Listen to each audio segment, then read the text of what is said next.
तो आज हम लोग चर्चा कर रहे हैं भगवद गीता का 6ठा अध्याय। अध्याय का नाम ध्यान योग और श्लोक नंबर है 31। तो बोर्ड के ऊपर श्लोक लिखा हुआ है मेरे पीछे से, आप लोग भी बोलने के लिए प्रयास करो।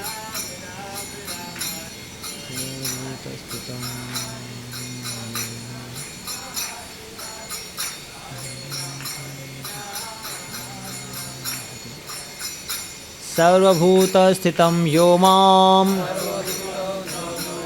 भजन्ते तत्त्वमासितः सर्वथा वर्तमानोऽपि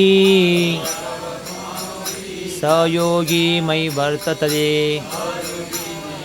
सर्वभूतस्थं यो मां भजते तत्त्वमास्थितः सर्वथा वर्तमानोऽपि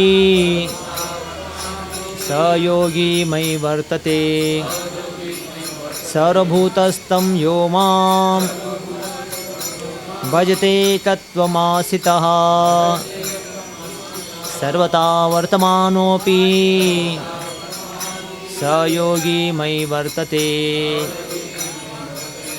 श्लोकार्थ बोलो। ये अर्जुन, जो योगी मुझ में तथा परमात्मा को अभिन्न जानते हुए परमात्मा की भक्तिपूर्वक सेवा करता है, वह हर प्रकार से मुझ में सदैव स्थिर रहता है। ओम अज्ञानतिमिरन्धस्य ज्ञानाञ्जनशलाकया चक्षुर्मिलितं येन तस्मै श्रीगुरुवे नमः। मुखं करोति वाचालं पङ्गुं लङ्घयति कृपातमं वन्दे श्रीगुरुदिनतारिणम्।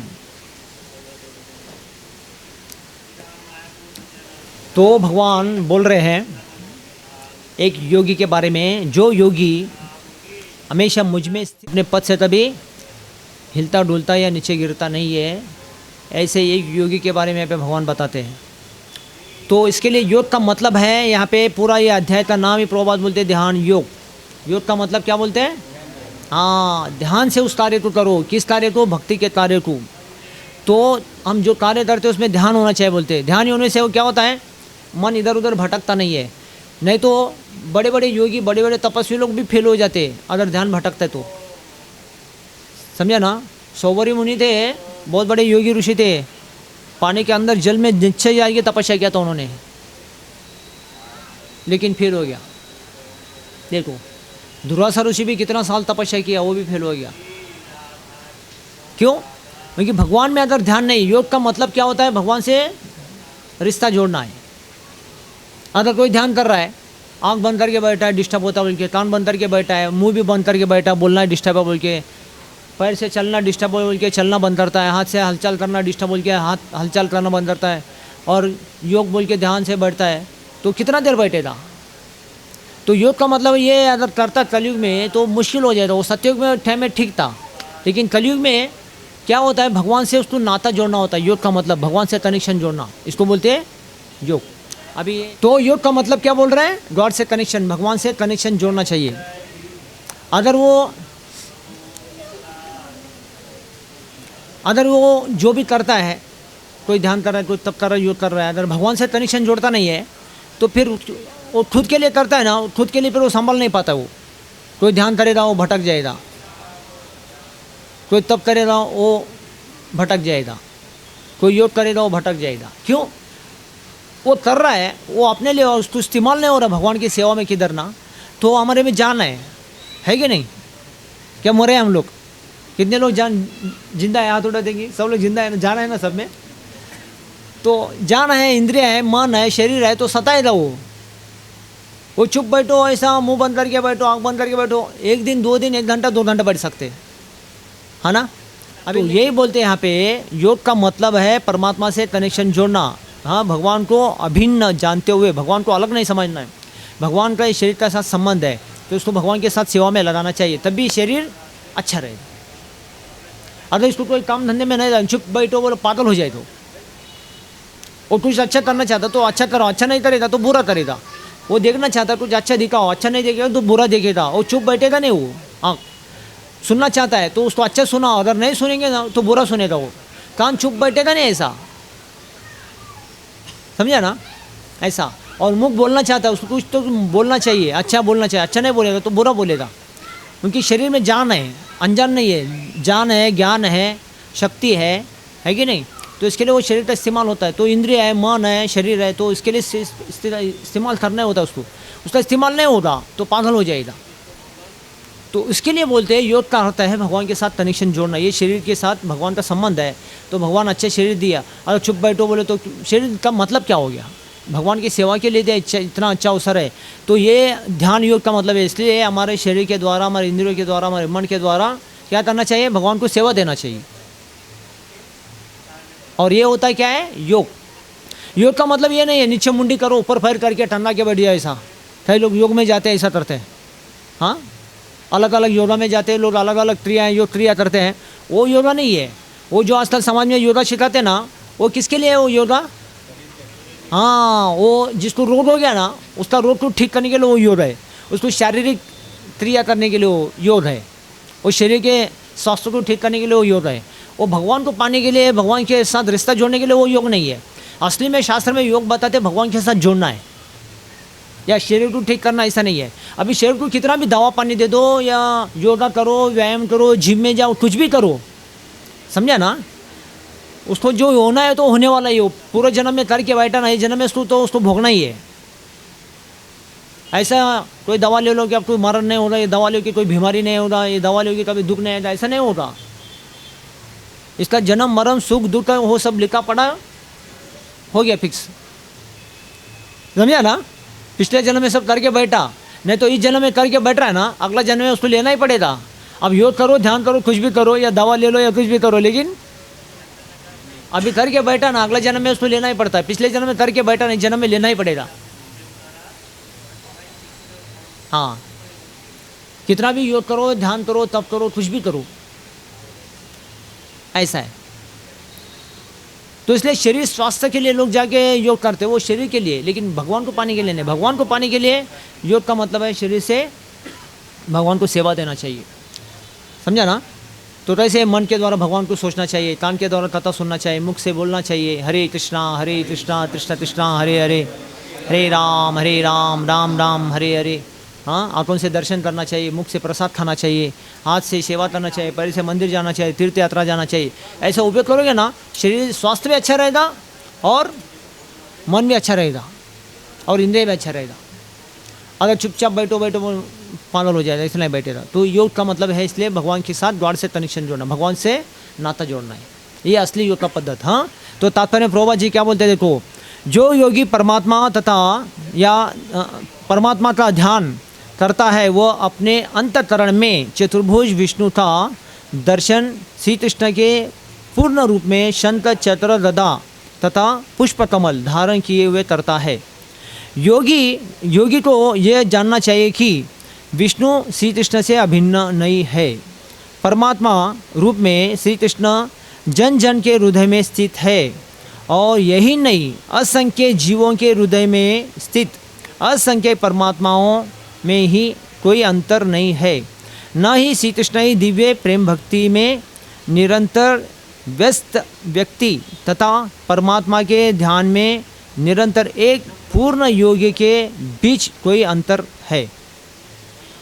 तो देखो, योग का मतलब क्या है? योगी परमात्मा का ध्यान करता है, हाँ, और अपने अंतःकरण में क्या करता है? चतुर्भुज भगवान कृष्ण को ध्यान करता है। सब भगवान कृष्ण से विष्णु आते, कितने विष्णु आते हैं पता है? या 3 विष्णु आते हैं, भगवान कृष्ण से आते। कभी कभी लोग समाज में क्या बोलते हैं, ये पहला विष्णु है, कई लोग बोलते हैं पहला विष्णु नहीं, पहला कृष्ण है। कोई बोलते हैं विष्णु से कृष्ण आते, कोई बोलते हैं कृष्ण से विष्णु आते। अभी विष्णु से कृष्ण आते, कृष्ण से विष्णु आते, कौन बताएंगे? हाँ हाँ हाँ, भगवान कृष्ण से विष्णु आते, समझा ना। भगवान कृष्ण मतलब कैसे है? छोटा बच्चा है, वो बालक है। भगवान कृष्ण बहुत बड़ा होने आदमी नहीं है, वो हमेशा बालक छोटा बच्चा रहता है, 7 साल का बच्चा जैसे ही। राधा रानी में ऐसी छोटी लाली जैसा रहेगा, समझा ना। तो क्या करते हैं? वो रासलीला करते हैं, बांसुरी बजाते हैं, मधुर मधुर गोचरण में जाते हैं, गाय बछड़ों के साथ, गोपों के साथ, गोपियों के साथ, हाँ, मधुर मधुर लीला करते रहेंगे। गोवर्धन लीला, मातन चोरी लीला, वस्त्रारण लीला, हाँ, गेंद खेलते, घोड़े का खेल, अलग अलग खेल, सर्कस भी करते भगवान, हाँ, या होली खेलेंगे, ऐसे बहुत सारे अलग अलग अलग बच्चों के साथ जैसा खेल खिलौना करता ना, बच्चों का क्या काम रहता है, केवल खेलना कूदना मजा करना है ना। तो भगवान बाल रूप में ना, बाल गोपाल के रूप में ऐसे ही काम करते, बाकी कुछ नहीं करते, समझे ना। और भगवान है वो भी व्यक्ति जैसा हम भी, छोटा बच्चा है, जब छोटा बच्चा बड़ा हो जाता है, पुरुष बन जाता है, फिर उसको शादी करना पड़ता है, फिर पत्नी आता है, फिर घर आता है, परिवार ऐसा आता है, फिर उसको क्या होता है, पुरुषार्थ आ जाता है। पुरुषार्थ मतलब मैं भी कुछ कर रहा हूँ, मैं भी कुछ हूँ, ऐसा होता है ना। ये बच्चों को होता है कि मैं भी कुछ हूँ। जब पैर में खड़ा होकर पैसा कमाने लगता ना, तब वो आदमी को होता है, वो पुरुष को होता है ना। बच्चों को पुरुष नहीं बोलते, बच्चों को बच्चा ही बोलते हैं, नहीं तो बेटा बोलेंगे, है कि नहीं। पुरुष किसको बोलते हैं, इंसान को बोलते हैं। जब इंसान बच्चा बड़ा होता है, पैर में खड़े होकर शादी करता ना, तभी पुरुष बन जाता ना, तभी उसको पुरुष बोलते हैं, तभी पुरुष बोलते हैं। तो उसमें क्या आता है, पुरुषार्थ आ जाता है। पुरुषार्थ मतलब तरता का भाव आ जाता है, मैं भी कुछ कर रहा हूँ, मेरे वजह कुछ धर्म में हो रहा है ना, मैं भी कुछ हूँ, ऐसा ये आ जाता ना भाव। ये बच्चे को नहीं होता, ये बड़ा आदमी को होता है। जब बड़ा होने के बाद पैसा कमा के पैर में खड़ा होकर शादी कुछ कर लेता है, घर बनाता ना, तब लगता है मैंने भी कुछ करके दिखाया, मैं भी कुछ हूँ, मेरे में भी कुछ है, ऐसा है ना। ये भाव किस में आता है, हाँ हाँ, वो स्त्री हो पुरुष हो, लेकिन बड़ा होने के बाद ऐसा। छोटे बच्चे को, ये बच्चे को नहीं होता ऐसा छोटा, जब तक शादी नहीं होता बच्चे को नहीं होता। बच्चा बड़ा हो के शादी हो गया, वो लड़का हो लड़की हो, तब उसमें ये भाव आ जाता है, पुरुषार्थ। इसलिए स्त्री को भी घर में आता ना, वहाँ को माँ भी बोलता है मैं कुछ कर रहा हूँ, घर में चल रहा है। बाप भी बोलता है मैं क्या बैठ के खा रहा हूँ क्या, मैं भी कुछ कर रहा हूँ, घर चल रहा है। ये मैं मेरा तू तेरा, तीन तिताड़ा काम बिगाड़ा। बाप बोलता मैं करता हूँ, माँ बोलता मैं करता हूँ, बच्चा बोलता मैं, सब मैं मेरा तू तेरा, तीन तिताड़ा काम बिगाड़ा, सब बिगड़ जाता है। बच्चा बोलता मैं कर रहा हूँ, बाप बोलता मैं कर रहा हूँ, माँ बोलता मैं करता हूँ, इसलिए झगड़ा हो जाता है। अगर सब बोलेंगे ना भगवान कर रहा है, तो सवाल ही खत्म हो जाता है, समझा ना। तो मैं पाना कहाँ से आ रहा है, ये पुरुषार्थ से आ रहा है। पुरुष जब बनता है ना आदमी, स्त्री भी बड़ा हो जाता है, पुरुषार्थ आ जाता है उसमें भी। मैं भी कुछ कर रहा हूँ, मेरे वजह से घर हो रहा है, मेरे ऊपर घर जिम्मेदारी है, मैं कहीं छोड़ के जा नहीं सकता हूँ, हाँ मेरे बिना कुछ होता नहीं, ऐसा स्त्री को भी होता है, पुरुष को भी होता है ऐसा। ये पुरुषार्थ बोलते हैं इसको, समझा ना। हाँ, तो भगवान कृष्ण भी छोटा बच्चा बालक है, लेकिन वो भी एक व्यक्ति है, जैसा हम भी एक व्यक्ति है, वो भी एक व्यक्ति है। व्यक्ति होने के कारण उसमें ये पुरुषार्थ आएगा ही, जीव होने के कारण सब जीव में आता है, समझा ना। तो भगवान को भी आएगा, तो भगवान भी एक व्यक्ति है, पुरुष है, उनमें भी क्या आता है, पुरुषार्थ आता है। वो पुरुष बन जाते हैं, पुरुष मतलब फिर विष्णु बन जाते हैं। हाँ, संसार में उनको कुछ करना है ना, वो भी पुरुष बन जाते हैं, फिर विष्णु बन जाते हैं। तो पहला विष्णु होते हैं कर्णोदक्ष विष्णु, दूसरा है गर्भोदक्ष विष्णु, तीसरा है शिरोदक्ष विष्णु। तो कर्णोदक्ष विष्णु कौन है, सब सृष्टि का पूरा मेंटेन देखभाल करता है वो कर्णोदक्ष विष्णु। सब कारणों के कारण भगवान विष्णु है, कृष्ण से आते, पहला पुरुष अवतार विष्णु, सबका देखभाल करता है, ये मेंटेनेंस करते, मेंटेनेंस जैसे अपना बाप घर का देखभाल करता है, माँ देखभाल करता है ना, जिम्मेदारी है ना, ऐसा भगवान भी पुरुषार्थ आके पूरा देखभाल करता है, वो कर्णोदक्ष विष्णु बोलते हैं। और गर्भोदक्ष विष्णु मतलब गर्भ धारण करके सृष्टि को, संसार को बढ़ाता रहता है। वो समुद्र में लेटा रहता है ना, माता लक्ष्मी पैर दबाते रहते हैं, देखो अनंत शेष के ऊपर भगवान लेटा है, वो कौन है, गर्भोदक्षाई विष्णु। हाँ, पहला कौन है, हाँ पहला कर्णोदक्षाई विष्णु, दूसरा गर्भोदक्षाई विष्णु, गर्भ सागर में लेटा रहता है, संसार को बढ़ाते रहता है। और तीसरा शिरोदक्षाई विष्णु। वो शिरोदक्ष विष्णु कौन है, सबके हृदय में परमात्मा बैठा ना दिल में, वो शिरोदक्ष विष्णु सबका साक्षी रखता है। ये जीव को क्या क्या चाहिए, क्या खाना चाहिए, क्या पीना चाहिए, कितना दिन रहेगा नहीं रहेगा, सबके हृदय में बैठा वो परमात्मा शिरोदक्षाई विष्णु। ये तीन विष्णु भगवान कृष्ण से आते, समझा ना। हाँ, एक कल्प में ऐसा तीन विष्णु से भगवान आते, दूसरा कल्प में क्या करते भगवान, ब्रह्मा विष्णु महेश भी बन जाते। कभी कभी कभी ब्रह्मा बनने का कोई लायक नहीं है, तो भगवान कृष्ण को भी ब्रह्मा बनना पड़ता है। कोई महेश बनने का लायक नहीं, तो भगवान कृष्ण को भी महेश बनना पड़ता है। कोई विष्णु बनने का लायक नहीं, भगवान कृष्ण को भी विष्णु बनना पड़ता है। ब्रह्मा विष्णु महेश बन के भी सृष्टि को कभी भगवान देखभाल करते हैं, समझे ना। इसलिए भगवान कृष्ण को सब कारणों के कारण बोलते हैं, सभी कारणों के कारण है, संसार में कोई नहीं है तो उनको ही करना पड़ता है सब कुछ। ब्रह्मा भी वही बनेगा, विष्णु भी वही बनेगा, और महेश भी वही बनेगा। अगर कोई है तैयारी तपस्या करके, ये मनुष्य लोग में, पृथ्वी लोग में जो तपस्या करता है ना, वो कोई जाके ब्रह्मा लोग में ब्रह्मा जी बनेगा। और कोई तपस्या करता है इंद्र है, तो इंद्र बन जाएगा वो, समझे ना। अगर कोई नहीं है तैयारी, तो ऑफिस तो बंद नहीं पड़ता ना, मालिक को तो सब करना पड़ेगा, है कि नहीं। जब घर में अगर स्त्री नहीं है तो पति को सब करना पड़ता है कि नहीं, झाड़ू पोछा भी करो, कपड़ा भी दो, खाना भी बनाओ, तो भी बनना पड़ता है ना घर में। या अपना घर में माँ जला जाती तो बाप को करना पड़ता है सब, ऐसा ना। तो भगवान को भी ऐसा ही करना पड़ता है सब संसार में, कोई भी नहीं तो भगवान को ही सब करना पड़ता है। ब्रह्मा विष्णु महेश भी बनना पड़ता है, कभी विष्णु बनते, कभी कामोदश विष्णु बनते, कभी गर्भोदश विष्णु बनते, कभी शिरोदय विष्णु बनेंगे। हाँ, तो पुरुष इच्छा होता है ना, तो भगवान ऐसे विष्णु बन के पुरुष अवतार में, तो ये शंकर छत्र गदा पद्म धारण करके भगवान ऐसे सृष्टि को बढ़ाते। कभी नारायण का अवतार लेते, लक्ष्मी नारायण बनते, कभी सीताराम भी बनते, कभी विट्ठल रुक्मिणी भी बनेंगे। ये सब क्या है, भगवान के विष्णु रूप है, चतुर्भुज रूप है। हाँ, और इसमें ऐश्वर्य भाव होता है भगवान को, बहुत ऐश्वर्य, पैसा रहता है, सोना रहता है, आभूषण सजाना ढराना। ये भगवान कृष्ण तो नहीं रहता ऐसा। भगवान कृष्ण का एकदम सिंपल गोप का वेश होता है। एक गोप सता रहता है ना, धोती उत्तरी पहन के ऐसा पेटा बांध के हाथ में डंडा लेके गोचरण में जाता है, ये भगवान का वेश ऐसा रहता है कृष्ण का। और राधा रानी क्या करती है, हाँ, वो गोपी ड्रेस पहनती है और गोचरण में जाती है। तो कृष्ण का और राधा का ड्रेस बहुत भारी नहीं रहता है, सिंपल ड्रेस रहता है उनका। अभी हम भगवान कृष्ण को इतना अच्छा सजाते हैं, राधा को सजाते ना, ये द्वारकाधीश वेश है। प्रभुपाद बोलते हैं इस्कॉन में जो भगवान को श्रृंगार करते ना, ये ऐश्वर्य भाव है, द्वारका का वेश है। जो द्वारका की रानियों ने भगवान को सजाया था ना, द्वारका के पटरानियों ने, तो प्रभुपाद ने बोला भगवान तो ऐसा सजाते, ये द्वारका का वेश है, ये वृंदावन का वेश नहीं है। वृंदावन में जो गोपाल होते हैं सिंपल होते हो, ऐसा आम के पत्ते था ऐसा पगड़ी बनाएंगे, नहीं तो बेल का पत्ते था उसको पगड़ी बनाएंगे सिर में, नहीं तो मोर पंख लगा देंगे, और धोती पहने था, गुत्तर पहने था, और एक चादर रहता, धमचा रहता, और पुतली रहता, लोटा रहता पानी था, और लेके चला जाता गोचरण में। ऐसे एकदम भारी भारी कपड़े, ज्वेलरी, सोने का आभूषण, सोने का मुकुट, ये सब नहीं, ये द्वारकाधीश भगवान कृष्ण होते, समझे ना। तो हमारा जो भगवान को इतना सजाते ढराते ना, ये सब द्वारका का वेश है, द्वारका का श्रृंगार है ये। वृंदावन में भगवान ऐसा नहीं रहता है, ये रास में जब जाते भगवान ऐसे जाएंगे, लेकिन ब्रज वृंदावन में गोचरण लीला तो एकदम सिंपल भगवान रहेंगे, ऐसा है, समझे ना। तो भगवान कृष्ण को करना है तो पुरुष अवतार बनते, फिर ऐश्वर्य भाव हो जाता उसमें। फिर जगन्नाथ का भी ऐश्वर्य भाव है, सीताराम लक्ष्मण का ऐश्वर्य भाव है, लक्ष्मी नारायण का भी ऐश्वर्य भाव है, पंढरपुर के विट्ठल भगवान ऐश्वर्य भाव है। ये सब ऐश्वर्य भाव में उनका सेवा होता है, लेकिन चतुर्भुज है। और भगवान कृष्ण का ही 2 भुज है, वो बांसुरी बजाते केवल बस, ऐसा। तो भगवान कृष्ण से ये विष्णु आते हैं, विष्णु से सारा संसार का कारभार भगवान चलाते। लेकिन भगवान कृष्ण क्या करते हैं, ये तो सब विष्णु करते, तो भगवान कृष्ण क्या करते हैं, केवल रास लीला, गोचरण लीला और बांसुरी बजाना, बढ़िया, हाँ, गोवर्धन लीला, ये लीला वो लीला, मजा रहते बच्चों के साथ, जैसा बच्चे खेलते ना, ऐसा भगवान ऐसे खेल में मजे में रहते बढ़िया। बाकी संसार का लेना देना बच्चों को जैसा रहता नहीं ना, ऐसा भगवान को भी कुछ लेना देना नहीं है। जब लेना देना करना है तो भगवान को क्या करना पड़ता है, मैं बोला, हाँ हाँ, पुरुष बनना पड़ेगा, फिर वो विष्णु बन के सब करते हैं।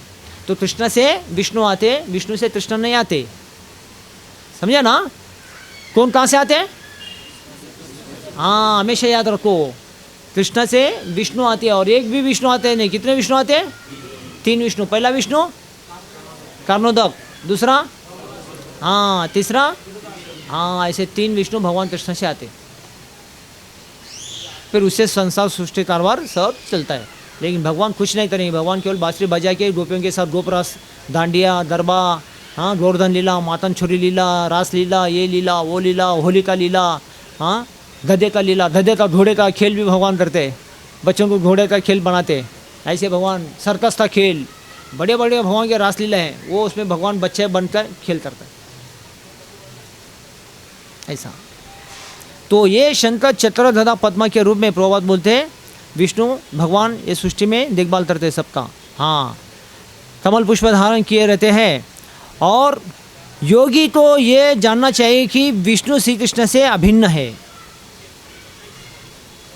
तो योगी को ये जानना चाहिए, क्या बोलते हैं, भगवान कृष्ण को विष्णु को अलग से नहीं समझना चाहिए, ये कृष्ण से आते लेकिन कृष्ण से अलग भी है, समझे ना। कृष्ण से आते लेकिन कृष्ण से अलग भी है, और एक भी है, इसको अचिंत्य भेदाभेद बोलते हैं। भगवान कृष्ण से आते हैं लेकिन अलग भी है, रूप पुरुष अवतार है और ये बालक अवतार है, ऐसा बोलते हैं, हाँ, अभिन्न है।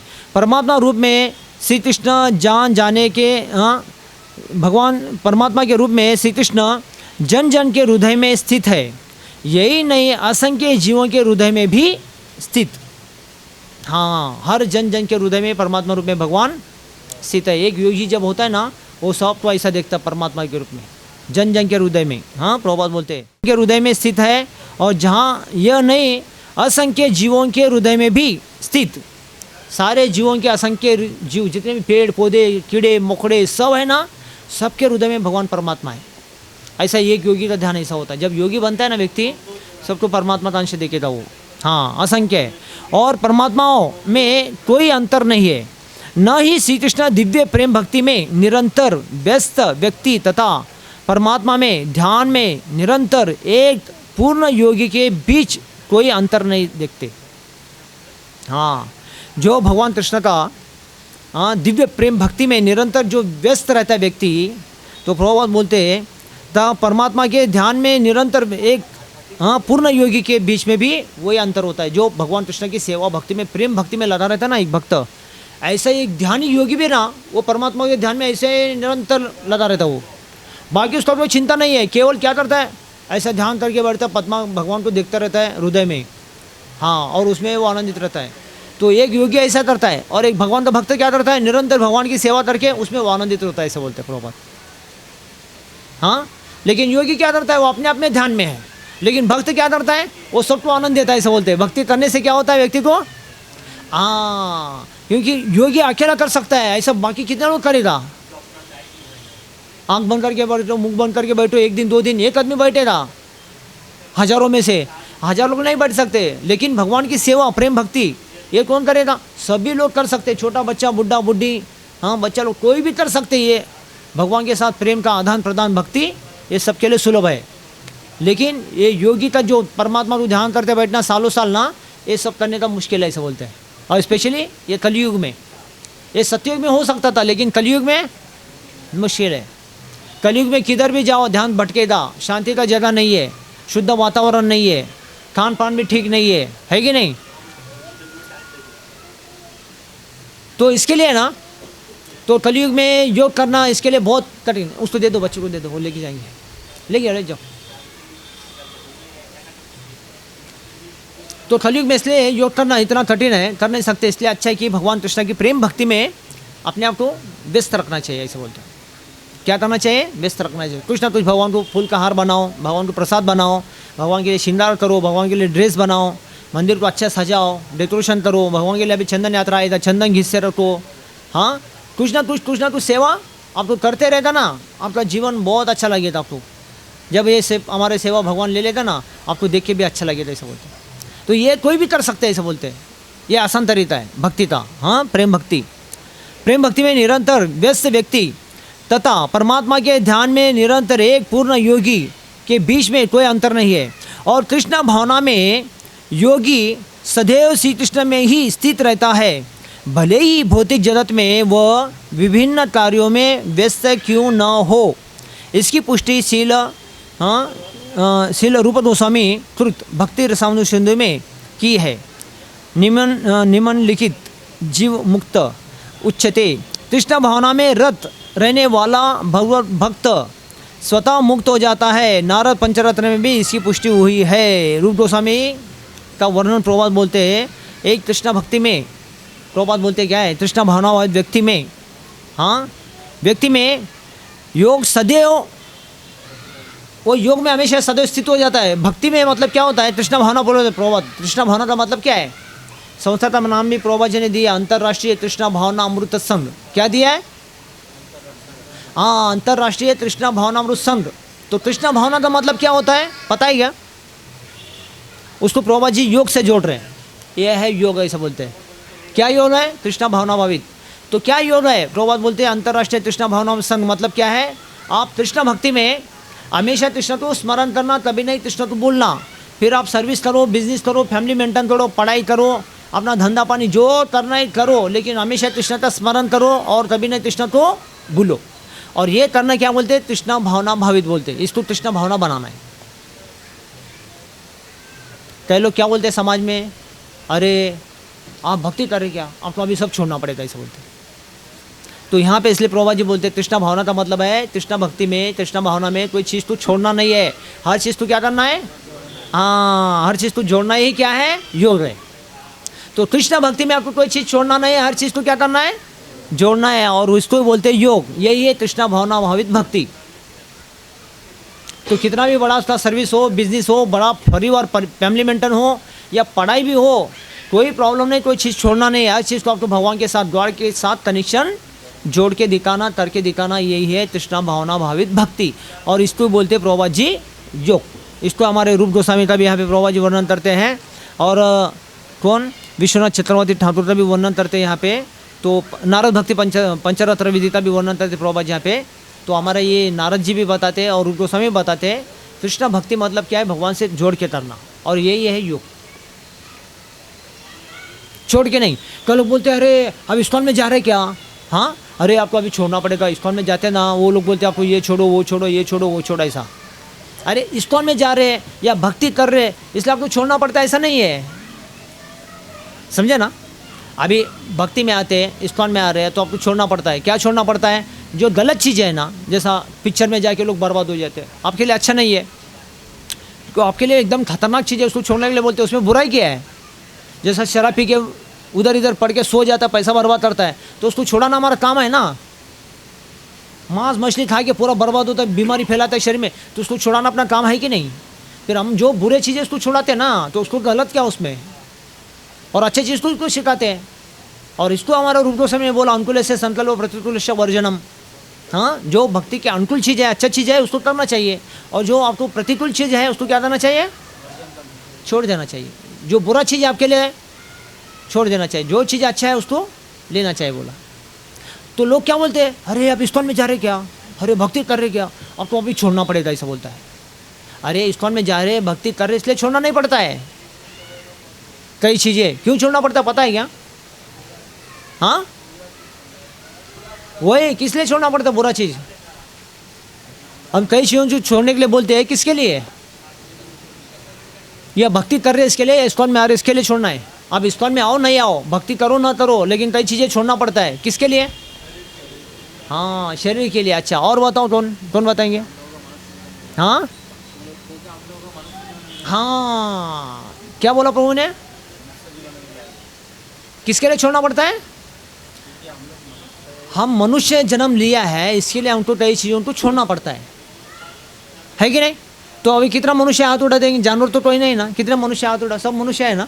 देखो अभी मनुष्य है, तो अभी मनुष्य जैसा हमको काम करना चाहिए, मनुष्य तो जो खाना चाहिए वो खाना चाहिए ना। जो जानवर को नहीं खाना, वो जो जानवर को खाना इंसान को क्यों खाने का, समझे ना। तो इसके लिए हमको पालन करना है। ऐसा नहीं कि हम इस्कॉन में जा रहे हैं भक्ति कर रहे हैं इसलिए आपको कोई नियम पालन करना पड़ेगा, ऐसा जरूर नहीं है। इस्कॉन में आओ या नहीं आओ, भक्ति करो ना करो, लेकिन कुछ नियम तो आपको पालन करना पड़ेगा। ये शास्त्र का नियम है, ये इस्कॉन का नियम नहीं है। अभी कोई बाबा बताता नहीं, कोई संस्था बताता नहीं, हम बताते हैं। इसके लिए लगता है ये प्रभु जी लोग बताते हैं, इस्कॉन में ये बताते वो बताते, ये छोड़ने के लिए। अरे इस्कॉन में नहीं बताता है, ये नारद जी बता रहे हैं यहाँ पे। अभी नारद जी क्या इस्कॉन का आदमी है क्या, हाँ आप लोग तो इस्कॉन के, मैं भी इस्कॉन का। नारद जी कहाँ से आया, ये इस्कॉन से आया क्या नारद जी, कहाँ से आया नारद जी। नारद जी का कोई ठिकाना नहीं, उनका गांव कहाँ है, उनका देश कहाँ है, उनका कौन से घर का आदमी क्या है, उसका माँ बाप ठिकाना कोई नहीं, वो कहीं भी से भी आ जाता हो नारद जी। नारद जी थोड़ी इस्कॉन का, यहाँ पे प्रभुपाद बोले नारद भक्ति सूत्र में सीखा है, तो इस्कॉन में नहीं सीखा है, नारद जी ने बोला है, वेद व्यास ने बोला है। ये वेद व्यास भी क्या ना इस्कॉन का है क्या आदमी, ये देवलोक का है, देवपुत्र है ये सब, समझा ना। तो वो लोग बताया और वो जैसा बताया हम लोग वैसे उसको बता रहे। तो इसमें इस्कॉन क्या गलती किया, संस्था का क्या गलती है इसमें, हाँ हमारा गलती हम कर नहीं पा रहे।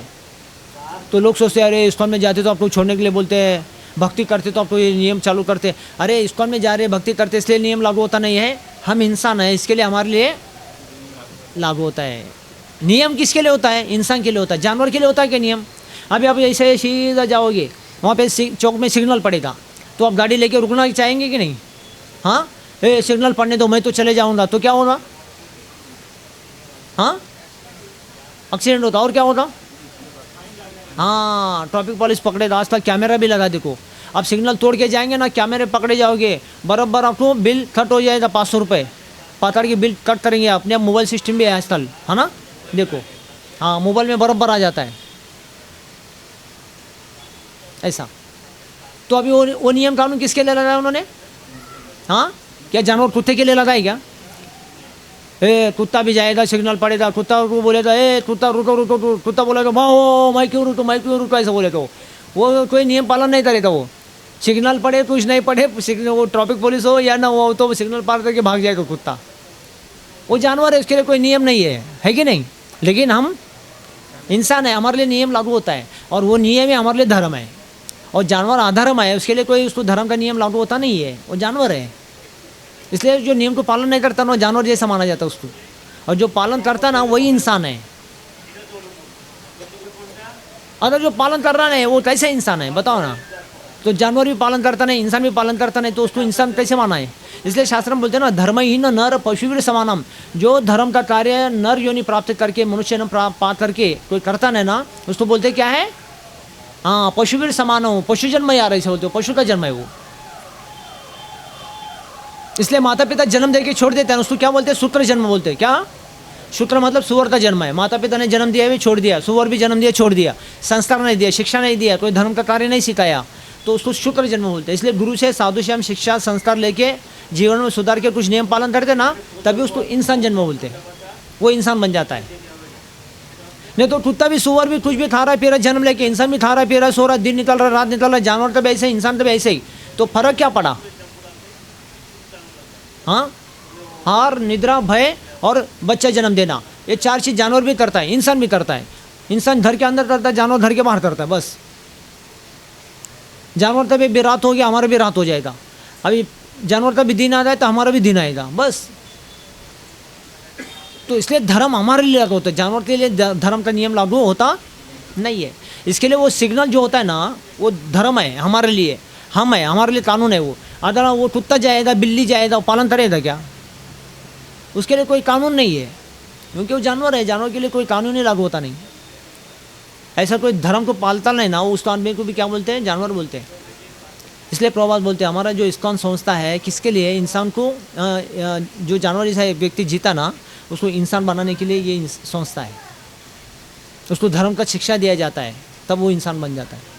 नहीं तो कौन सा संस्था में ऐसा शिक्षा देता है क्या। देखो ना बहुत सारे मंदिर है, मठ है, स्कूल है, कॉलेज है, बहुत कुछ है, साधु है, संत है, मूर्ति है, सोने का चांदी का बहुत है, लेकिन शिक्षा कहाँ पे है, नहीं है।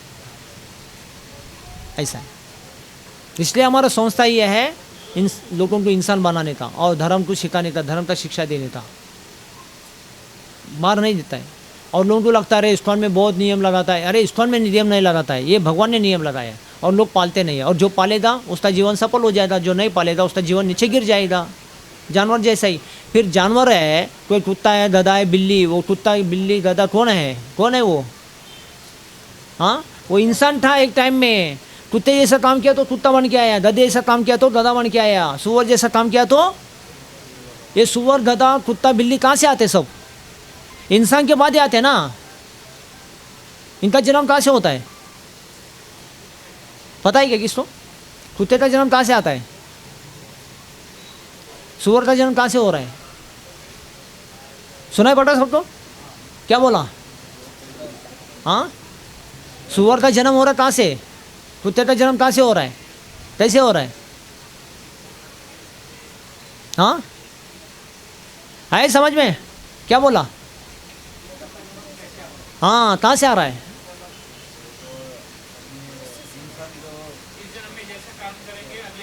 हाँ इंसान के बाद ही कुत्ते का जन्म, बिल्ली का जन्म, सुअर का जन्म, गधे का जन्म इंसान से शुरू होता है। इसलिए इंसान का जन्म को क्या बोलते हैं, लास्ट एंड बेस्ट, क्या बोलते हैं, इधर करेगा ना इधर उसका लास्ट है, नहीं करेगा ना फिर बेस्ट है।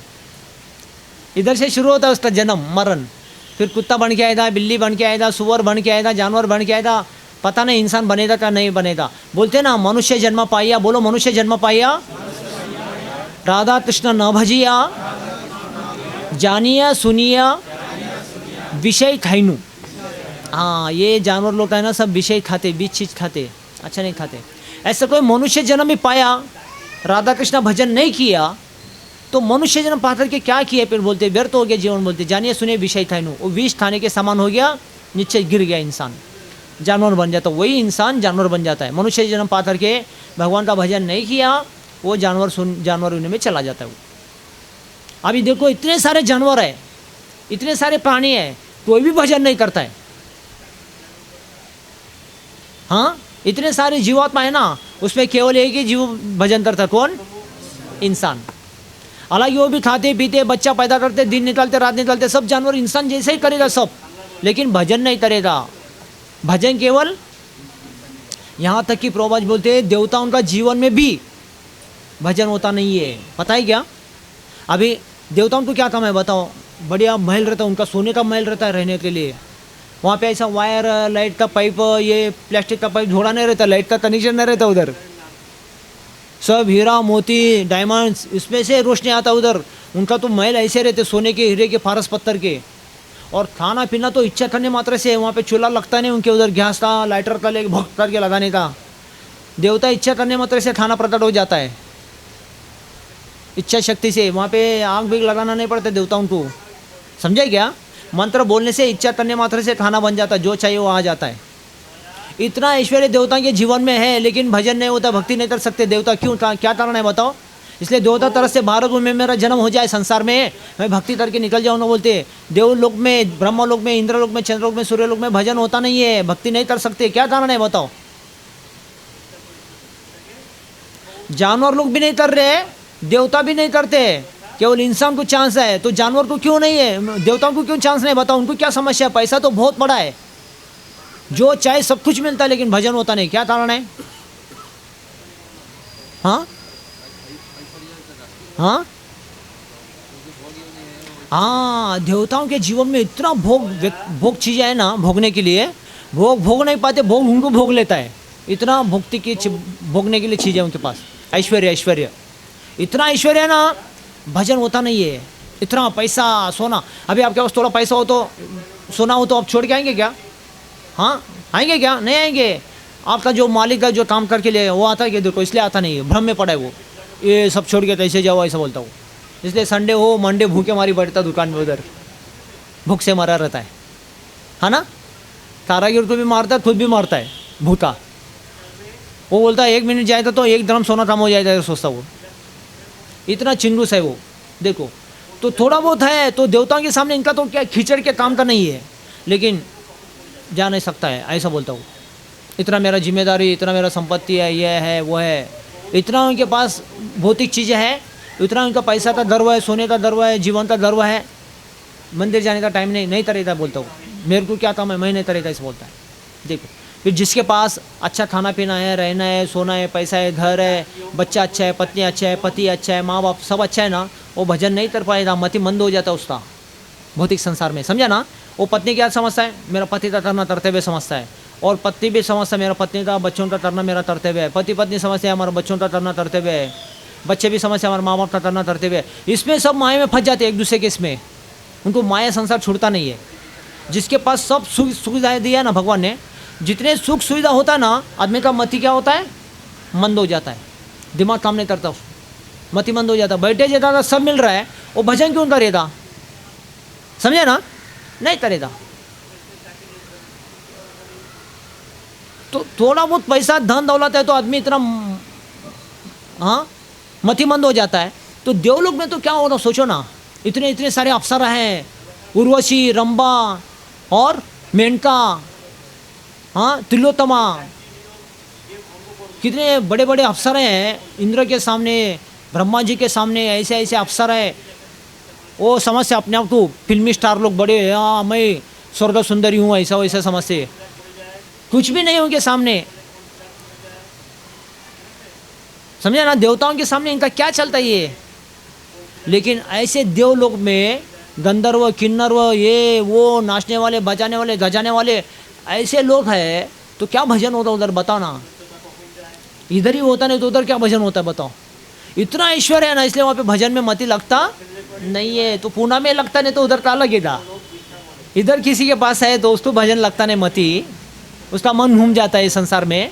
तो वहाँ पे कहाँ भजन में लगेगा मति? सब अप्सरा नाच रहे, वहाँ पे इंद्र महाराज बैठा है, कहाँ पे भजन हो रहा? हाँ, अब ये रम्मा नाच रहा उधर, इधर भजन कहाँ पे होगा बताओ? नाच रहा है उधर अच्छे से, तो कहाँ भजन करेगा? इधर कोई लड़का लड़की नाचता तो इधर भजन नहीं करता, मोबाइल में देखते बैठते, पागल हो जाता उसमें। समझा ना। तो अभी स्वर्ग में कौन भजन करेगा? इंद्रलोक में कौन करेगा? ब्रह्मलोक में कौन करेगा, कुछ भी नहीं है। और ये ब्रह्मलोक के सामने, इंद्रलोक के सामने जो ये पृथ्वीलोक का जो ऐश्वर्य संपत्ति है ना, धूल धूल धूल जैसा है, धूल के कण का भी काम का नहीं है। लेकिन समझते हैं हमारे पास कितना पैसा है, कितना क्या है, बड़े बड़े ऐसे लोग समझते। एक कीचड़ का मट्टी का घर भी लेके, कीचड़ का मट्टी का घर लेके समझते हमारा क्या क्या है, समझते पागल लोग। और स्वर्ग में तो क्या है, सब हीरा मोती डायमंड से है, सब बना रहता है वहाँ पे, सोने का दीवार सब। स्वर्ग में भी ऐसे ही है, ये कीचड़ मट्टी ईट बीट लगा के ठोक ठाक के बनाते नहीं उधर, समझे ना। तो ऐसा ऐश्वर्य, इसलिए देवलोक में भी भजन होता नहीं, तपस्या होता नहीं, भगवान का भजन होता नहीं है, मतिमंद हो जाता है वहाँ पे। हमारे जैसे थोड़े खाने पीने वाले, थोड़ा कमा के रहने वाला ना, वही लोग भजन कर सकते हैं। ज़्यादा पैसा ऐश्वर्य रहने वाला आदमी है ना, उसका मतिमंद है, वो नहीं करेगा भजन। जिसको अच्छा खाना पीना, घर बंगला रोटी कपड़ा मथाना है ना, वो पागल है, उसमें नहीं करे तो भजन छोड़ के नहीं आ सकता है। अब देखो ना, जो मंत्री बिंत्री लोग हैं, नेता लोग हैं, सब कहाँ भजन करते हैं लोग। हाँ, बड़े बड़े जो मालिक लोग कहाँ भजन करते क्या, पागल लोग हैं सभी, ये चीज़ में पागल हो गया वो सब। और वो हमको क्या बोलता है, ये पागल हो गया, मंडे को मंदिर ही जाता है, ऐसा बोलता वो, बोलता है ना। देखो अब कौन पागल है, वो हमको पागल बोलता है, हम उसको पागल बोलते हैं। कौन पागल है, सब पागल है। प्रभुपाद को भी ऐसा बोला गया, गुरु जी हम मंदिर जाते, जब करते, पूजा पाठ करते, भगवान को मानते, सेवा करते, और हमारा मालिक बोलता है, हमको पागल बोलता है। और हमारा मालिक नास्तिक है, भगवान को मानता नहीं, दान धर्म करता नहीं, पूजा पाठ नहीं करता है, कुछ नहीं करता है। हाँ, हम उसको पागल बोलते हैं और वो हमको पागल बोलता है। कौन पागल है, प्रभुपाद को पूछा तो प्रभुपाद ने बोला सब दुनिया में पागल है, ऐसा बोला। कैसे क्या ऐसे बोला उन्होंने, कैसे क्या पागल दुनिया में, हम तो कैसे पागल है, हम तो भगवान को मानते, जानते, करते, सब करते, हम कैसे पागल। प्रभुपाद ने बोला अच्छा पागल हो, बेहतर पागल है, ऐसे बोला वो। आप भी पागल अच्छा है, लेकिन भगवान के लिए अच्छा पागल है। अगर आप भगवान के लिए पागल नहीं होंगे ना, तो दुनिया में तो संसार के लिए पागल होना ही पड़ेगा।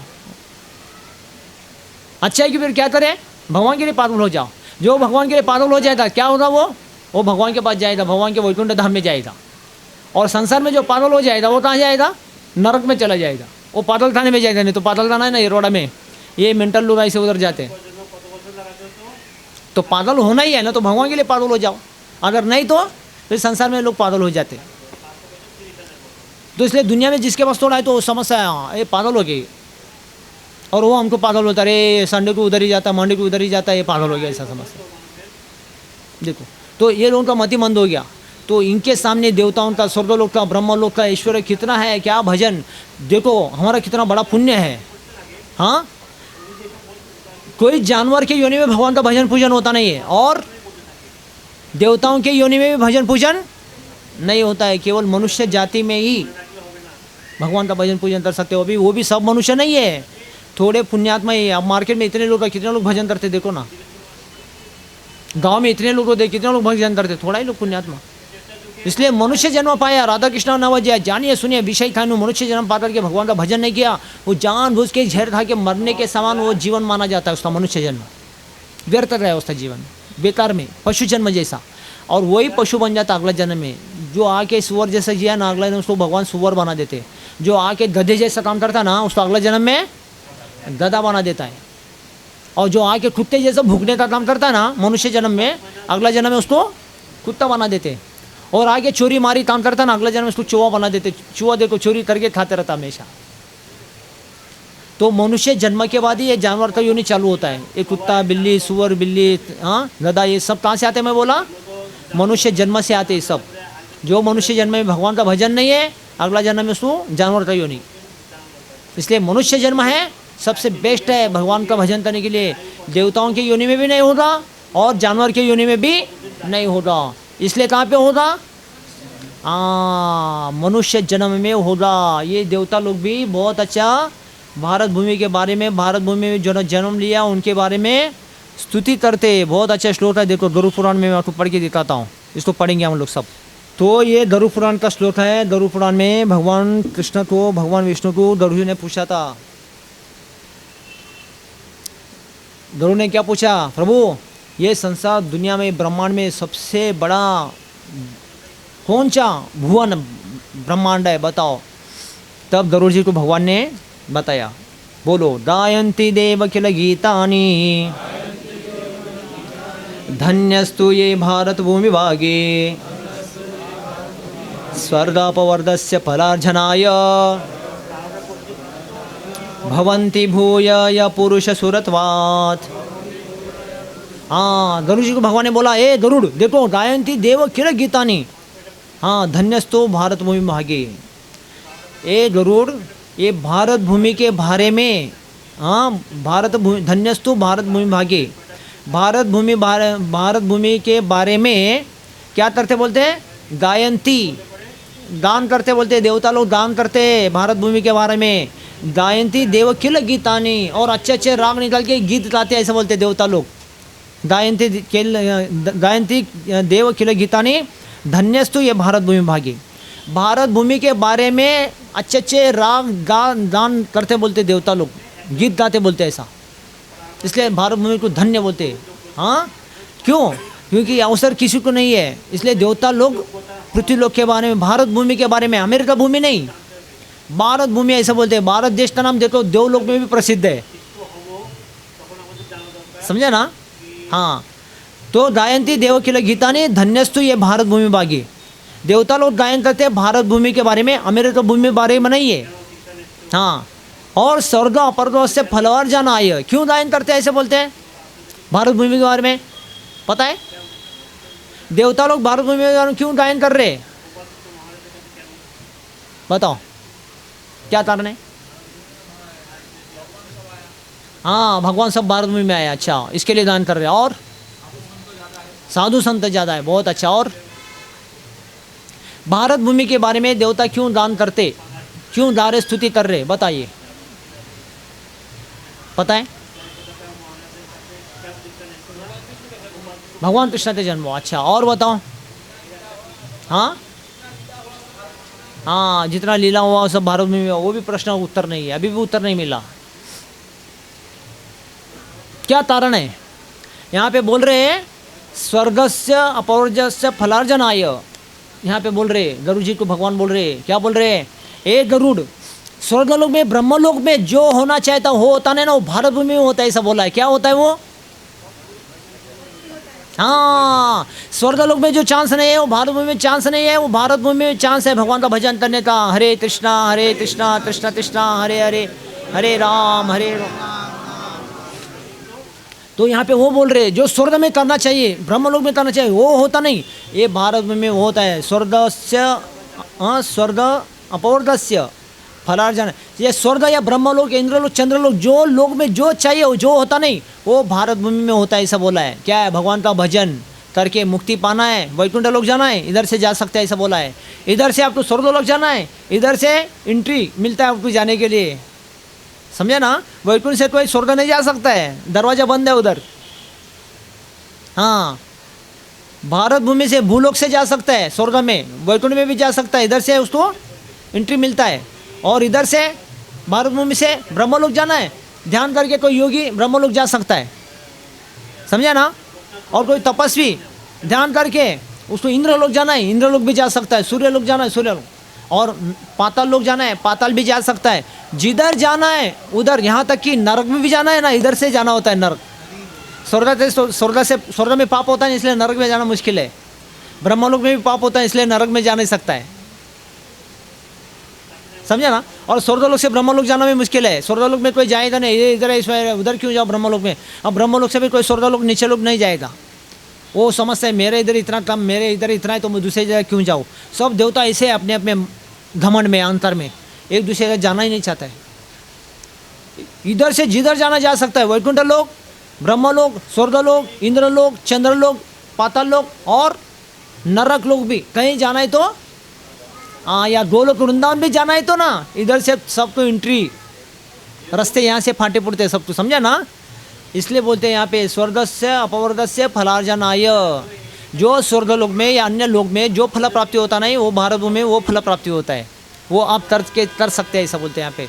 आपको ये वैकुंठ लोक जाना है, भक्ति करके जा सकते, राधा कृष्ण का अच्छा भजन करके गोलोक वृंदावन जाना है, उधर जा सकते। अगर तपस्या ध्यान करके ब्रह्मलोक जाना है, ब्रह्मलोक जा सकते। अगर नहीं, या भौतिक चीज़ों में कर्मकांड में पूजा पाठ करके पुण्य करके देवलोक, इंद्रलोक जाना है, इंद्रलोक जा सकते, स्वर्ग में।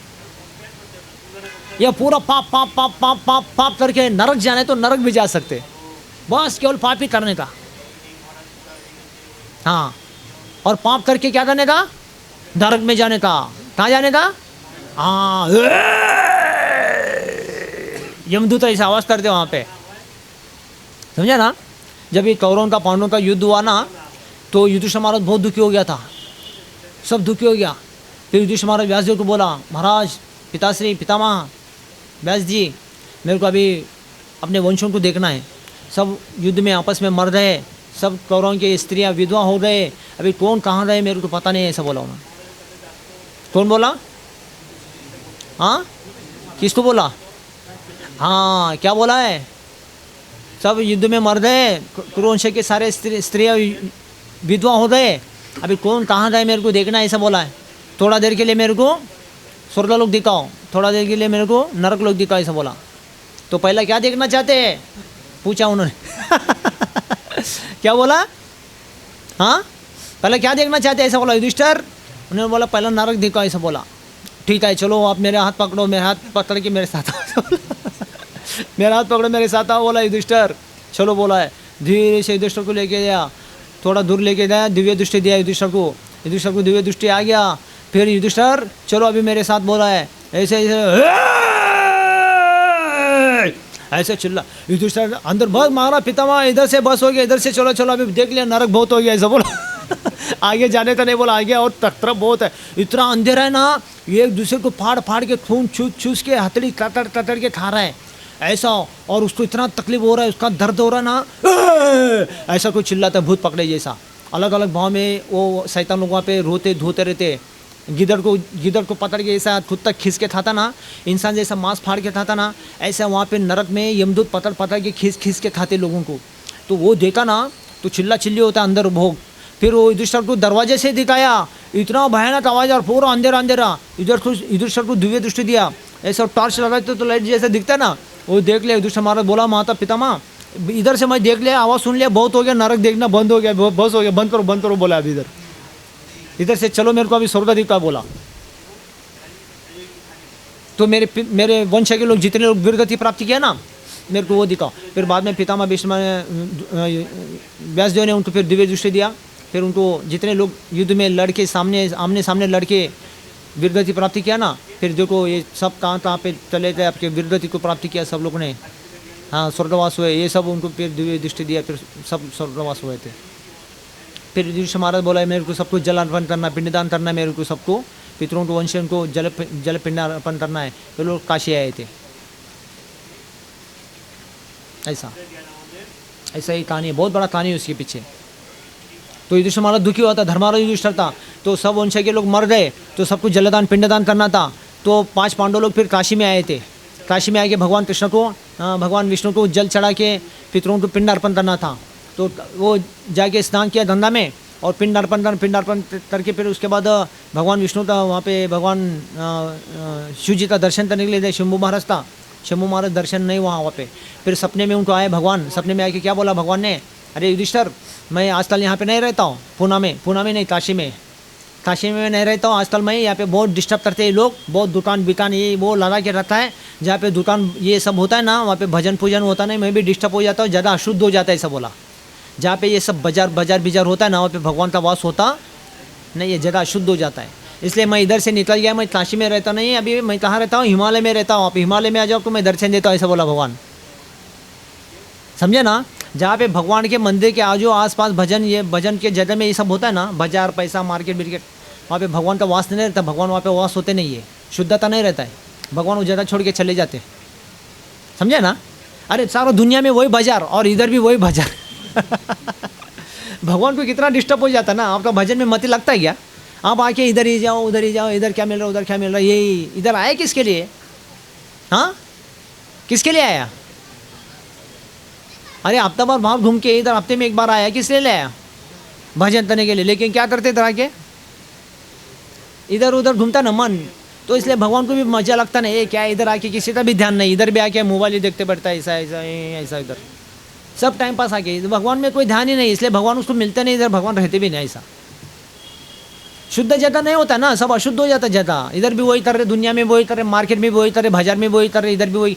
भगवान का वास होता नहीं। भगवान ने बोला है मैं इधर ये सब ज़्यादा काशी था, ज़्यादा छोड़ दिया, काशी में आप जाके देखो, अब भी हटा दिया, थोड़ा ठीक कर दिया। पहले ऐसे धुएं में बैठे, ऐसे बैठे थे भगवान, आजू बाजू में साड़ी का, कपड़े का दुकान, बांगड़ी का दुकान, हाँ, कान का फूल का दुकान, साबुन का दुकान, हाँ, शैम्पू का दुकान, ये ऐसा बाजार भर भर के रहता था, भगवान ही दिखता नहीं था उधर। अभी हमारा योगी महाराज सब हटा के थोड़ा खुला कर दिया, थोड़ा भगवान को वहाँ पे हवा मिल रहा है अभी। नहीं तो फालतू मैं गया था अंदर ना, आदमी फंसाना पसीना हो के मर जाएगा, इतना दम टूट जाए तो अंदर, ऐसा बना दिया मार्केट। अभी हर जगह भगवान के मंदिरों में ऐसे ही बाजार लगा के रखा है। तो भगवान का वास होता नहीं, भगवान को डिस्टर्ब हो जाता, भगवान वो जगह छोड़ के चले जाते दूसरे शांति जगह पहाड़ों में, समझा ना। तो इधर तो भगवान ने काशी में आके सपने में बोला, ए दूसरा मैं इधर नहीं रहता, इधर सब मार्केट बाजार हो गया, मेरे को अशांति है, मैं काशी में जा, इधर नहीं, अभी मैं हिमालय में रहता हूँ, हिमालय में आ जाओ, ऐसा बोला, आपको उधर मैं दर्शन दूंगा, समझा ना। तो तभी युधिष्ठिर महाराज, भीम, अर्जुन, नकुल, सहदेव, द्रौपदी माता सब भगवान को दर्शन करने के लिए, शिव दर्शन करने के लिए हिमालय में गए। और हिमालय में जाते क्या हो गया, वो एक जंगली भैंस पीछे पड़ा था उनका। हाँ, वो शिवजी का ही रूप था, शिवजी था, लेकिन भैंस के रूप में पीछे पड़ा था इनका परीक्षा देखने के लिए, पांडवों का परीक्षा देखने के लिए। वो भैंस पीछे पड़ा ना, तो युधिष्ठिर महाराज ने बोला भीम भैया तो, ए भीम भैया थोड़ा भैंस तो हाथ दिखाओ, अपना पीछे पड़ रहा, थोड़ा अपना हाथ दिखाओ, इसको ऐसा बोला। और भीम में 10,000 हाथियों का बल था। वो भीम ने क्या किया, भैंस का पूंछ पकड़ के घुमा के जमीन में फटक के मार दिया उसको ऐसा। समझा ना वो भैंस को। फिर क्या हुआ, वो भैंस का गला ही कट हो गया, और गला कट हो गया, शरीर उधर ही गिर गया, और गला गिर के चला गया नेपाल में, गिर गया, वो पशुपतिनाथ मंदिर हो गया, वो नेपाल में पशुपतिनाथ हो गया, वो गला वहाँ पे अड़वा। तो वो नेपाल में पशुपतिनाथ जो महादेव का मंदिर है ना, वो दले का ही है। हाँ, तो फिर वो नेपाल का राजा, तो उसमें शिवजी का दर्शन हुआ, फिर उसने वहाँ पे वो मंदिर बना के, महादेव का पिंड स्थापना करके मंदिर बना के पूजा करना चालू किया उसने, वो नेपाल का राजा।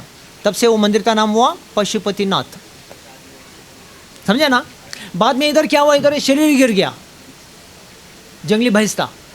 तो अभी आप केदारनाथ में जाओगे ना, उधर जो केदारनाथ जो महादेव है ना, केदारनाथेश्वर मंदिर महादेव, वो कैसा है, पूरा शरीर भैंस जैसा ही ऐसा पड़ा है, ऐसा महादेव का पिंड नहीं है वहाँ पे, पूरा भैंस का शरीर जैसा रहता ना, ऐसा वो पिंड है वहाँ पे, ऐसा महादेव का पिंड जैसा नहीं है। गला उधर गिर गया, शरीर कट के इधर गया, भैंस जैसा ऐसा पूरा गोल होकर पड़ा हुआ है, ऐसा पिंड है वो, हाँ, महादेव का पिंड इधर केदारनाथ में। तो युधिष्ठिर महाराज को बहुत खेद हुआ, खेद मतलब बहुत दुख व्यक्त किया, अरे भीम मैं बोला था कि लो हाथ दिखाओ, बोले तो पूरा उसको जान से मार दिया, गला कट के कहाँ गया पता नहीं, बहुत दुखी हो गया भीम ने। एक तो ये सारे वंशज को लोग मर गया, और पिंडार्पण किया, भगवान का दर्शन करने में वो भी अशुभ किया आप काम। मैं बोला था हाथ दिखाओ, बोले तो पूरा 2-4 लापा लगा के छोड़ना चाहिए ना, हाथ दिखाओ बोले तो पूरा जान से मार के खत्म कर दिया। हाँ, कभी कभी हम बोलते ना इसको तो अपना हाथ दिखाओ, अपना झलक दिखाओ बोलते ना, तो 2-3 टांग के नीचे लापा लगाता गाँव में ऐसा होता ना।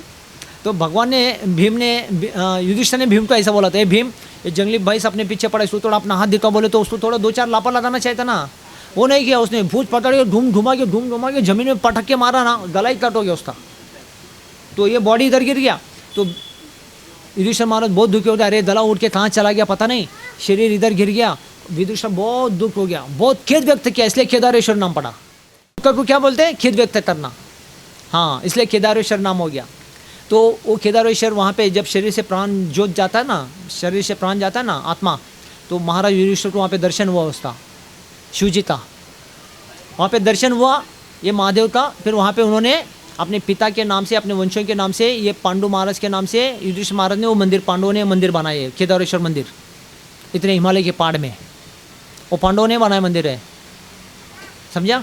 अभी केदारनाथ मंदिर में हम दर्शन के लिए जाते ना, वो चारों दीवार में मंदिर के अंदर 5 पांडवों का मूर्ति लगा हुआ है, बीच में केदारेश्वर है महादेव। हाँ, युधिष्ठिर, भीम, अर्जुन, नकुल, सहदेव और उधर द्रौपदी है, ऐसे 5 पत्थर के बड़े बड़े ये है, अंदर दीवार है, एक एक दीवार में एक एक पांडव है, और उधर द्रौपदी है, बीच में महादेव है, केदारेश्वर महादेव। तो ये 6 महीना दर्शन बंद रहता है अभी, दिवाली से अक्षय तृतीया तक, अक्षय तृतीया में भी चलता है ना, तो दिवाली तक चालू होगा दर्शन, 6 महीना बंद रहता है। अभी 6 महीना बर्फ में पूरा डूबा है मंदिर है।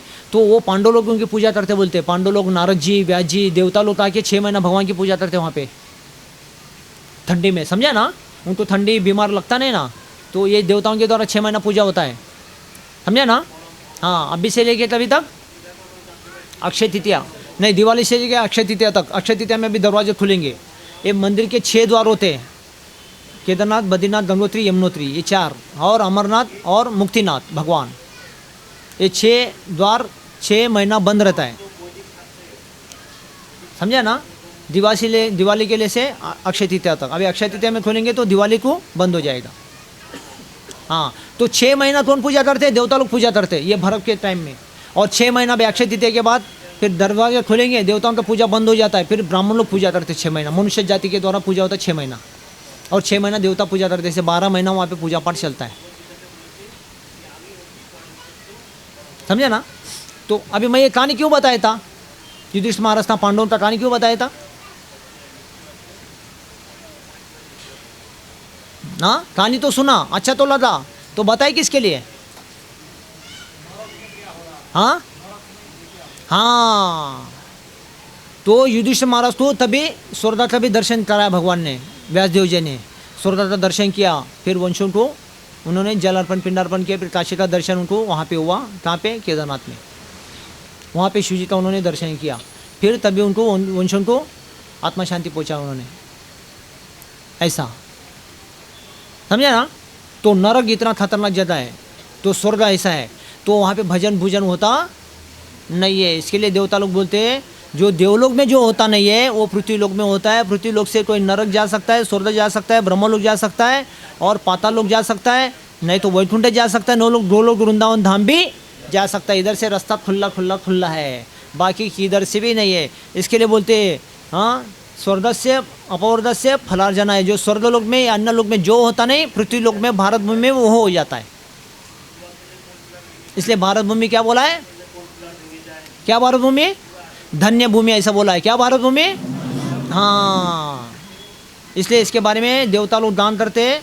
हाँ, गायंती देव किल गीता, इसलिए देवता लोग गायन करते, स्तुति करते भारत भूमि के बारे में, भारतवासियों के बारे में।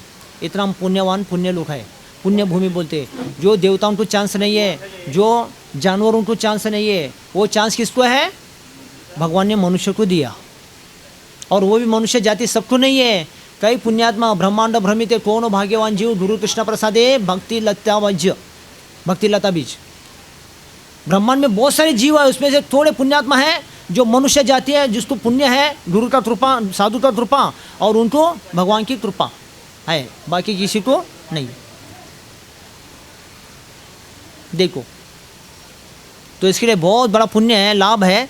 तो यहाँ पे प्रभुपाद जी भी वही बोल रहे, कृष्णा भक्ति में योगी सदैव श्री कृष्ण में ही, हाँ, कृष्ण भक्ति में योगी सदैव श्री कृष्ण में ही स्थित रहता है, भले ही भौतिक जगत में वह विभिन्न कार्यों में व्यस्त क्यों न हो। इसकी पुष्टि श्रील रूप गोस्वामी भी करते हैं भक्ति रसामृत सिंधु के द्वारा। देश काल के अतीत तथा सर्वव्यापी श्री कृष्ण के दिव्य रूप में ध्यान एकाग्र करने से मनुष्य श्री कृष्ण के चिंतन में तन्मय हो जाता है और सब उनके दिव्य सानिध्य की सुखी अवस्था को प्राप्त कर लेता है। तो देश काल के समय स्थिति के अनुसार कोई भगवान कृष्ण के दिव्य सेवा भक्ति में लग जाता है तो क्या होता है? प्रभुपाद बोलते हैं वो कृष्ण भक्ति में एकाग्र हो जाएगा एक दिन, समय स्थिति काल के अनुसार। आज नहीं कल, कल नहीं परसों, ये साल नहीं अगले साल, जरूर एक दिन क्या होगा? हाँ, एकाग्र हो जाएगा। बाकी कृष्ण भक्ति छोड़ के एक कर्माकांड भौतिक चीज में जाएगा ना, वो विषय चीज में मन कभी भी स्थिर होगा नहीं। भजन भक्ति कृष्ण के सेवा में मन स्थिर होगा, बाकी भौतिक चीज में कभी होगा नहीं। सिंपल बोलते। और योग अभ्यास में समाधि की सर्वोच्च अवस्था कृष्ण भावना भावित है, यही समाधि है। इसे बोलते क्या समाधि है? योग अभ्यास। कृष्ण भक्ति में रह के कृष्ण से संबंधित जो भी कार्य करके हम स्थिर होते ना, उसको बोलते समाधि। ऐसा नहीं आपको सर्विस छोड़ना है, बिजनेस छोड़ना है, फैमिली मेंटेन छोड़ना, पढ़ाई छोड़ना नहीं, और सब चीज जोड़ के भगवान का भजन करके रहता है, वही क्या बोल रहे हैं? समाधि। देखो यहाँ पे बोलते हैं योग अभ्यास में समाधि की सर्वोच्च अवस्था कृष्ण भावना है। केवल इस ज्ञान से ही श्री कृष्ण प्रत्येक जन के हृदय में परमात्मा रूप में उपस्थित है। योगी निर्दोष हो जाता है कि वेदों में, उपनिषद में भगवान की इस अचिंत्य शक्ति की पुष्टि इस प्रकार होती है। एकोपि बहुधा यो बाधा भी, यद्यपि श्री कृष्ण एक है किंतु वह जितने सारे हृदय है उनमें उपस्थित रहता है। इस प्रकार स्मृति शास्त्रता कथन है। देखो क्या बोल रहे हैं, भगवान एक है और बहुत सारे हृदय में भी बैठे। भगवान बोलते हैं ये भगवान कृष्णता क्या है, अचिंत्य शक्ति है। भगवान एक ही है लेकिन जन जन के हृदय में भी बैठे। वो कौन है? हाँ, वो भी भगवान है। यही भगवान की शक्ति है बोलते हैं यहाँ पे। देखो हाँ, ये कोपी बहुधा यो भवती, यद्यपि भगवान एक होते हुए भी और जितने हृदय हैं उतने हृदय में भी भगवान वास है। हाँ, ये तो एक एव परो विष्णु सर्वव्यापी संशय एकेश्वर सर्वरूपेम रूपेकम च सूर्यस्त भवते।